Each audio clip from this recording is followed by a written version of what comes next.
Yes, hello. It's a good day to you all.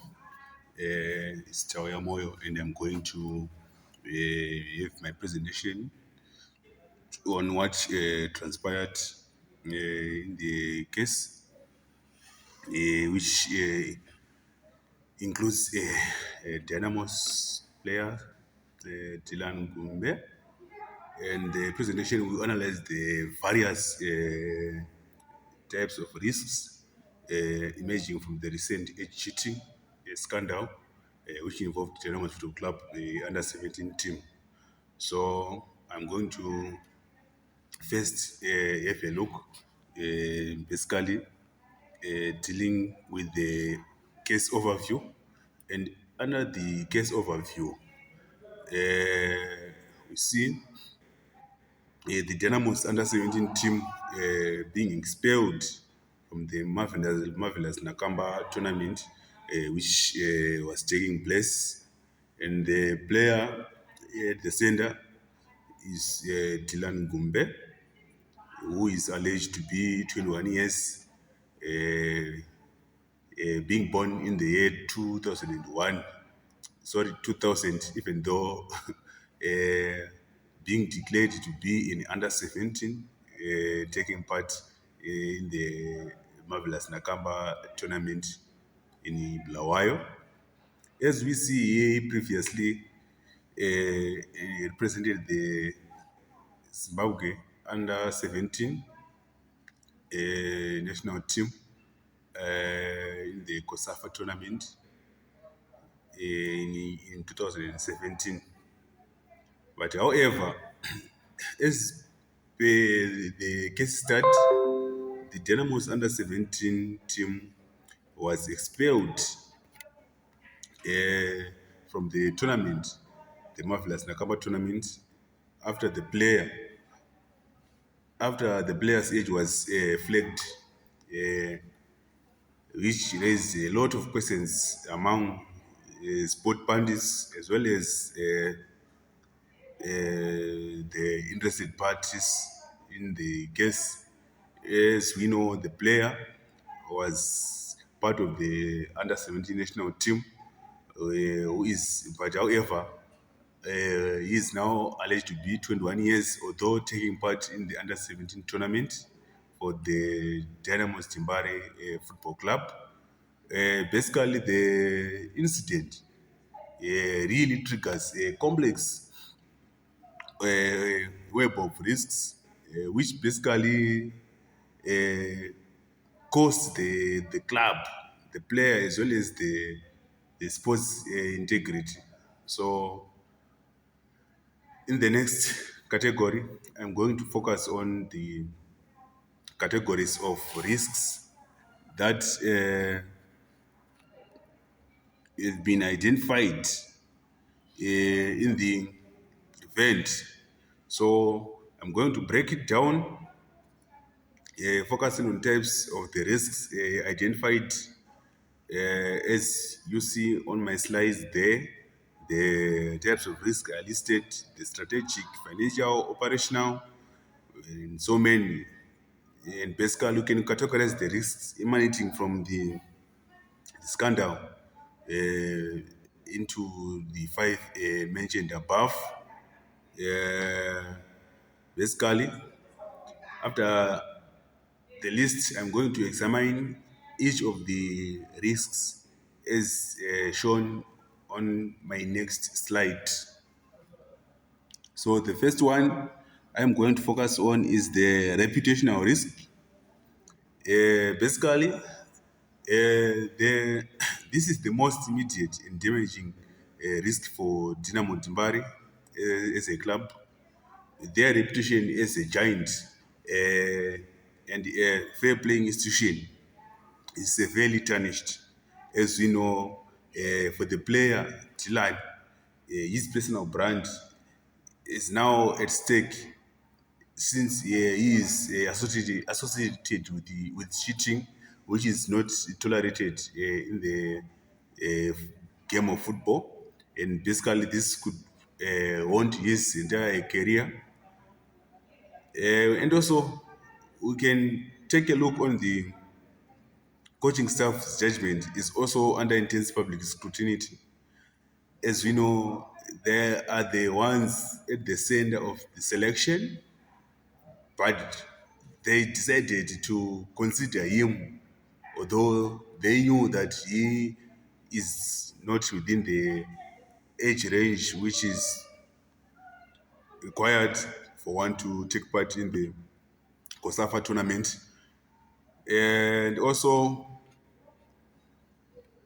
the selection process can end up being a doubtful process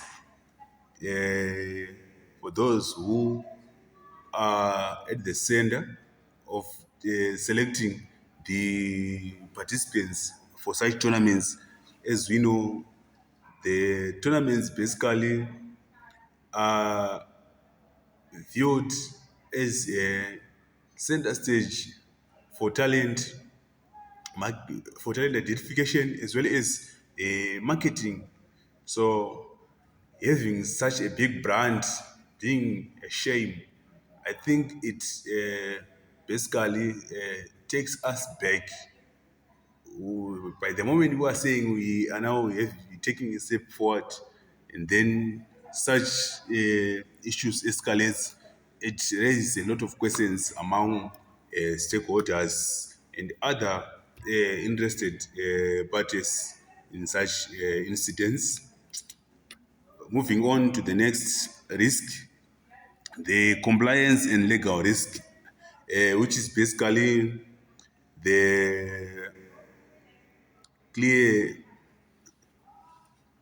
indication that they breached the rules of the tournament, and which is not good in the football game, in the game of football. The team itself broke tournament's age regulations, resulting in their expulsion from the Marvelous Nakamba tournament, which costed a lot. And basically, you can say it resulted in the misuse of resources and wastage of resources preparing for such a tournament. Yet we know that we have inappropriate participants, which might be costly to Dynamos as a club, and also it tarnishes the image of the brand, not leaving out the player Gumbe himself as a student. He also breached school sports ethics, and basically it opens the club to the potential fines. What they did, it attracts a lot of fines, and also extended bans from the tournaments, which may be in place in the future. And also, there might be legal challenges from other teams who lost to the unfairly and may seek compensation from what they faced. From facing a team with such a player whom is not allowed to take part in the tournament. Moving on to the next risk, which is operational risk. Yeah, on this one, basically we see a failure of internal process by Dynamos, as the Dynamos player verification system were clearly inadequate or non-existent. It shows that no one bothered making verifications on who is going to participate, which later raised a lot of questions due to what was discovered in their team. So the expulsion itself is a massive operational disruption. As we see, the team's schedule is ruined. Their development also halted. They thought that they are trying to develop something, although they tried to develop it we using uh, unwanted resources. So it's not good. Adding on, the club must now divert significant time and resources away from its normal operations to conduct an internal investigation. I think the investigation may basically help to apprehend those who are capable of what happened, or those who are capable of letting such things happening. I think they should be dealt with accordingly. So that in the near future or in the upcoming tournaments, all the teams or all the participants may know the importance of sticking to regulations as well as sticking to tournament rules, which might basically help in the uplifting of sports in the country. Moving on to the next one, which is the financial risk. Basically, this one deals with the issue of money. The financial implications are direct and basically serious. The club has lost its investments through, let's say, in traveling and also in tournament fees for the trip to Blawayo. They also face potential financial penalties from governing bodies. And the most dangerous sponsors may withdraw their support, and I think this one is too much. Sponsor, if you see sponsors deciding to withdraw their support so as to avoid being associated with cheating scandals, and basically you chase away the sponsors yourself by such misconducts, which is not good for the uplifting of our sports in Zimbabwe. So this scandal really threatens a virtual revenue stream, which is not good. The cost of the investigation itself is also a financial drain because it's a long process to come up with the facts on what transpired and on who really was at the center of all the scandal which escalated. Right? Moving on to the next risk, which is the strategic risk. And basically, the strategic risk is the in line with the scandal. This scandal strikes at the club's long-term goals as it undermines the entire credibility of their youth development system. Their youth development system is now questionable.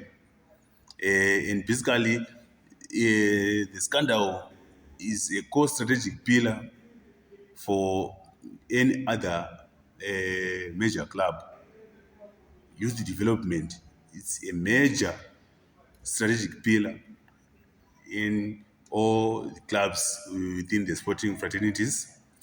And also the long term damage to the Dynamo's brand could make it harder to attract top genuine young talent in the future.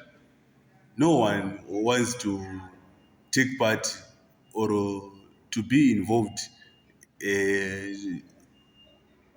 in such scandal, or in such teams which end up having such issues which are not, which don't bring a good image to the entire world, basing on the misconducts which they did. It also risks damaging their strategic relationships with football associations in the country and all other governing bodies. Their relations will basically be at par because they reflected that they don't know or they don't understand what it takes in making such moves of using an ineligible player to take part in the under 17 tournament, yet you are above the required age. However, as we see conclusively, the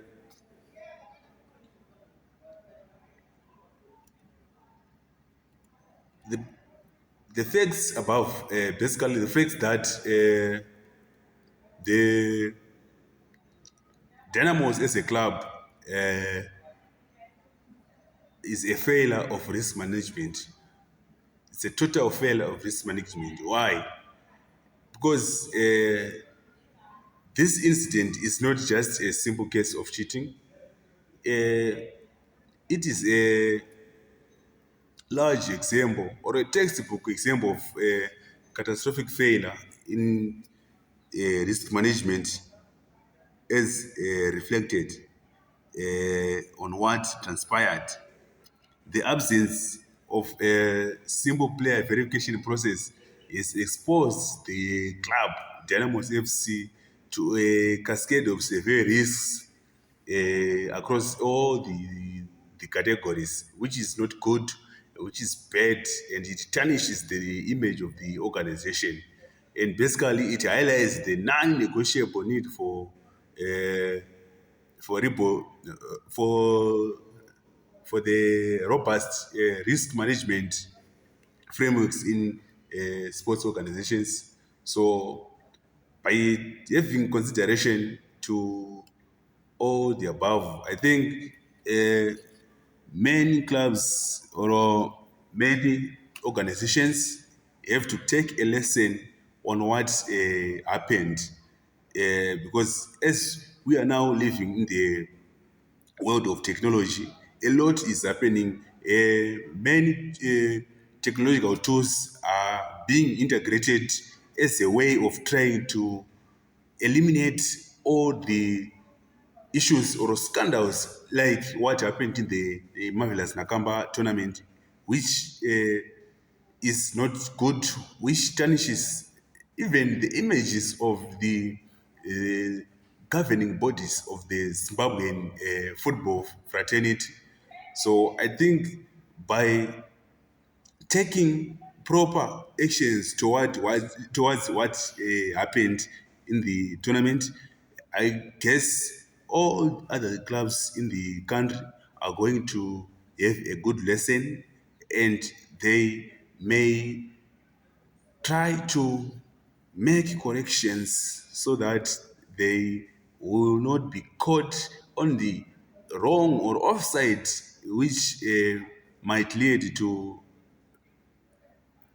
penalties as well as expulsions from the ongoing organized tournaments. I thank you.